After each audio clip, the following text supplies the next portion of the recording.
Takulandirani ku AMTV Malawi kuchimake kwa nkhani zenizeni. Ngati nkhani imeneyo kuno kulibe, dziwani kuti nkhani imeneyo ndi yabodza. Your Excellency Dr. Lazarus McCarthy Chakwera, President wa dziko la Malawi. Olemekezeka Mai Catherine Gotani Hara, Speaker of the National Assembly, komanso First Deputy President of the Malawi Congress Party. Olemuanu Mai Abida Sidik Mia, amene ndinu Second Deputy President wa chipani cha Malawi Congress. Olemekezeka Vitumbiko Mumba, anduna oona zamalonda. Olemuanu nduna zonse zimene muli pano. Olemuanu agogo akapeni komanso mafumu onse amene muli pano. Olemuanu ameya anzinda wa Blantyre, a Regional Chairman a chipani cha Malawi Congress kuno chigawo chakumwera Bambo Peter Simbi mulandirenso olemuanu. Olemekezeka a John Bande, MP wa dera lino mulandirenso olemuanu. Your Excellency, 5 years ago, you stood on the political podium and promised to give Malawians a servant leader, to unite Malawians, to end corruption, to bring in rule of law, but above all, to make Malawi a country where all of us prosper together. For us to prosper together, the country needs to produce. Produce, then people can secure jobs. When they secure jobs, they can afford to meet their daily needs.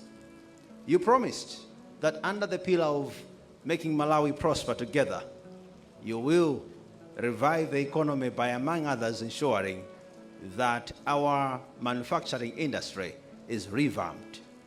What is happening today, Your Excellency, is a testament of the word that we made to Malawians, a promise well kept, ensuring that factories are reopening in Malawi so that our people can secure jobs and be able to prosper together with everyone.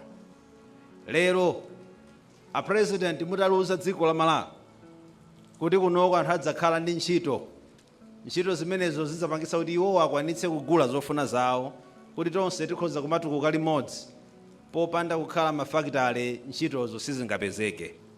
Kuti kubwera kumene mwabwera lero pano, mwabwera kudzaonerera kuti factory iyi ikatseulika chotere ndiye kuti magulu awiri a anthu apindula. Ana anu alembedwa ntchito zikufanana ndi zimene munalonjeza Malawi. A president, mulimi amene akulima soya, akalima soya koma soya uja chochitika chake chisakamfikira munthu kuti akadye, ndiye kuti mulimi uja sagula malata.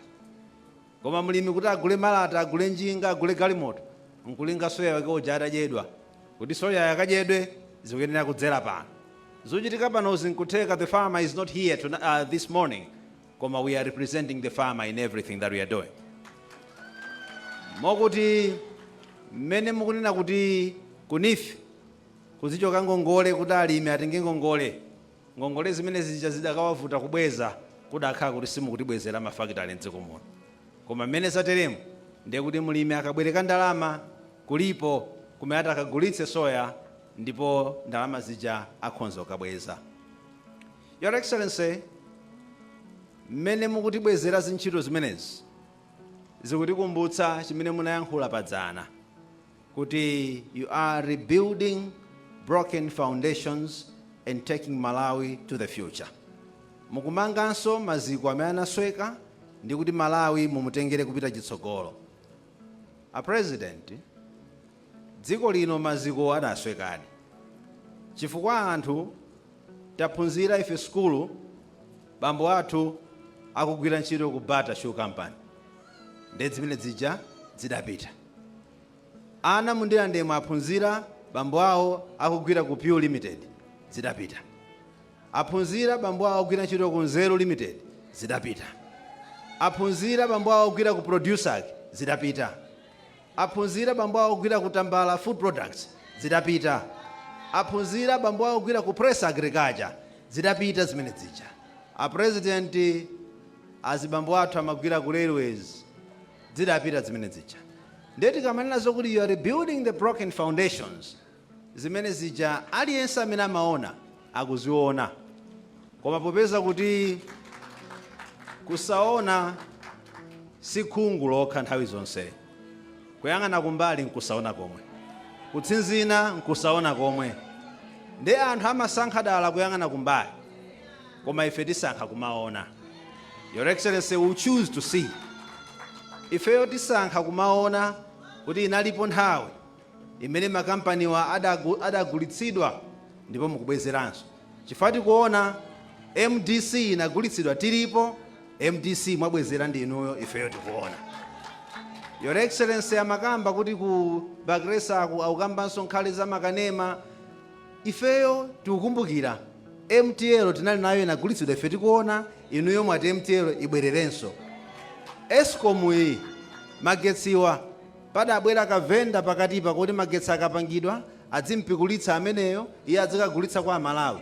Venda ameneyo mwanchotsapo ndinuyo, ifeyo tikuona zimene zozo.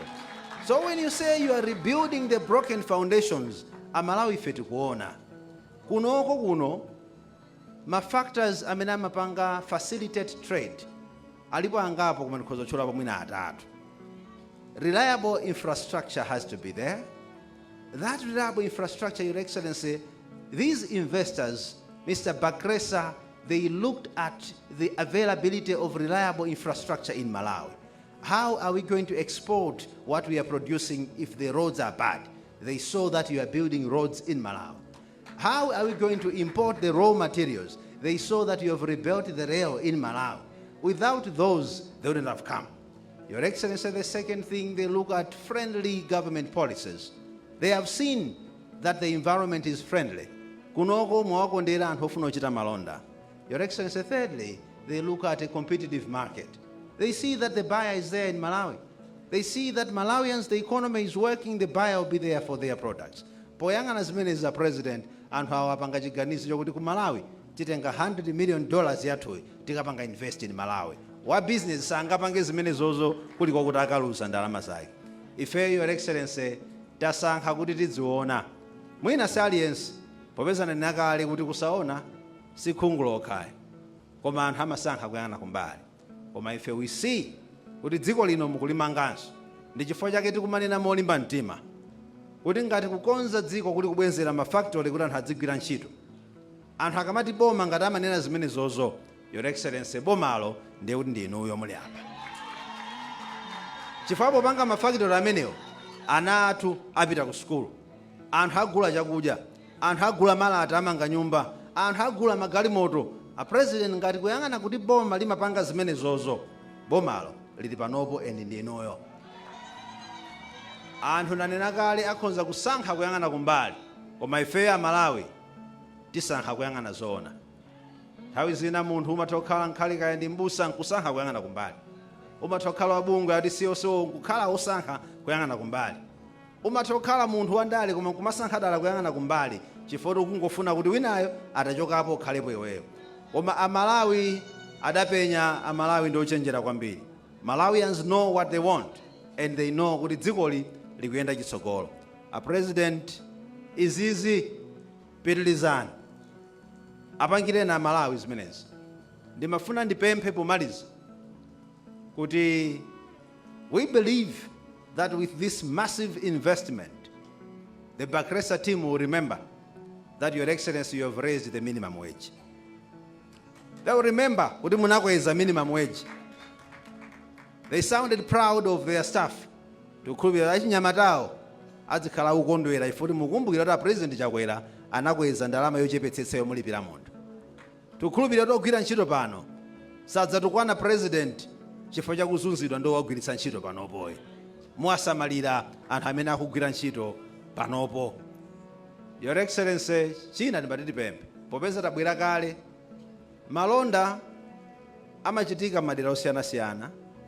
Kutereku nkhalenso venda kunsewu adzapikula nawo zimenezi nkumakagulitsa kumeneko. Ndimafuna ndipemphe, Your Excellency, popeza kuti akuluakulu a mzinda wa Blantyre ndawaonanso pano amene amayang'anira mzindawo. A president ngongole zimene mukuwapatsa anthu zanifi akumatenga ngongole zija nkumakapanga mabizinesi ang'onoang'ono. Ena amagulitsa nthochi, ena amagulitsa mananches.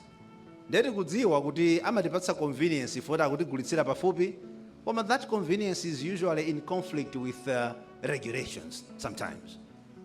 Kuti pogulitsira pamakhala povuta. Ndaona meya alipo, ndaona CEO anzinda alipo. Ndimafuna tipemphe pamaso pano a president apitilize ma conversations abwino ndi anthu ogulitsa malonda. Awapatsapo misewu ina yoti akhoza magulitsa usiku, tikuthokozeni kwambiri kuti amagulitsa malonda mpaka usiku. Koma nthawi zina tikumaona mzimayi wabereka mwana kumsana, akummenya,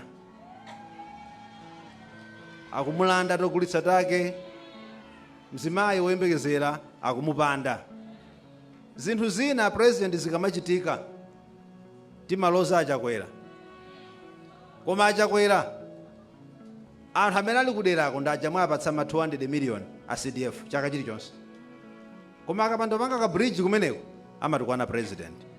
Ndepeza anthu dazolowera kuti chiyakhala chimunthu chidzete, bora chili chidzete chanu mmachisekerera, chitatenga 200 million yanu nkusamanga bridge, popeza chitsiru chinchathu nkumachisekerera chitadya ndalama yanu nkumakatukwana a president. A president muno mzinda wa Blantyre amene amapanga zipangizo zigamulo kapena titi maganizo akayendetsedwe ka mzindawo ndi anthu amene amakhala ku city, adindo osankhidwa. Kumene kuja kulibeko kansala wanu, kulibeko MP wanu, kulibe kansala wanu, kulibe MP wanu. Anthu amene a president inuyo mukamanyozeka amakondo efora afuna mpando wanu, akapeza chifukwa chokuti chipangise kuti munyozeke achipeperera moto chimenecho. Ngati akudzozeti munsewu anthu akamawotcha mateyala natukwana chakwera, iwo oziwawandikitsa ndi ku State House aperekera machesi ndi parafini kuti mateyala yatsidwedi munsewu. Kotero ngati pogenda azimayi ndi kuwagwetsa azimayi munsewu kumamenya, anthu aja atukwana chakwera, anthu amene ali ku city kuja apeperera zoti anthu atukwanedi chakwera. Your Excellency, kodi anthu atenga mavembe, ma watermelon ndiwika ku buti kwa galimoto nkupanga paki poteropo nkumagulitsa, chimene awonongera tauni nchani penepo? Anthu amenewo akawayankhuleni osangofika kayamba kumenya wanthu adzitukwana dzina la chakwera. Anthu akugulitsa magalimoto ayimika pambali pa msewu, galimoto iwononga cha ngati malo alola kuika kamba naoni. Anachita CEO wa Blantyre City Council anazipanga zimenezo pa Christweek, anakumana nawo anthu ogulitsa magalimoto, atakawauza tufuna kuchotseni, anawuza kuti apapa tikusiyani koma panadutsa mapaipi a sewage pansipa, tikafuna kugwirapo ntchito tidzikusunthani tigwirepo ntchito yathuyo. Anavomerezana amagulitsa magalimoto pamenepo, amadziwa kuti tikazafuna kusunthapo mapaipiyo tidzatani pano tidzachoka. Koma there are spots in town where people want to pride their trade, muwachotsa pakhala dzaka 10 palichire sipadachire china chilichonse, bwanji osapangana nawo dzipangani malonda, koma tikafuna tigwirepo ntchito tikusunthani pamalopo. Zinthu zonseza president mukamaona anthu mtauni munthu wokondwera ndi dzina la chakwera, koma alipo anthu amene akaona chakwera akunyozedwa amakapeperera moto umenewo. Ndibwereze kunoko kaya ndi Ndirande kulibe MP wa Malawi Congress Party, kuli MP wa UDF, kuli MP wa DPP. Ngati Ndirande anthu amadandaula akafunse 400 million kwacha yawo chaka china chilichonse imapita kumene kuja, wapotukwana amakatukwana chakwera. A president a Malawi Electoral Commission akhazikitsa ntchito yokubwezeraninso kusanjika sabata ikubwerayo. Zambirizi tikayankhula kubwaloko, koma ndinati ndikulandireni, takulandirana president, tathokoza kwambiri, ambuye adalitseni. Osayiwala kupanga subscribe ku channel ya AMTV Malawi.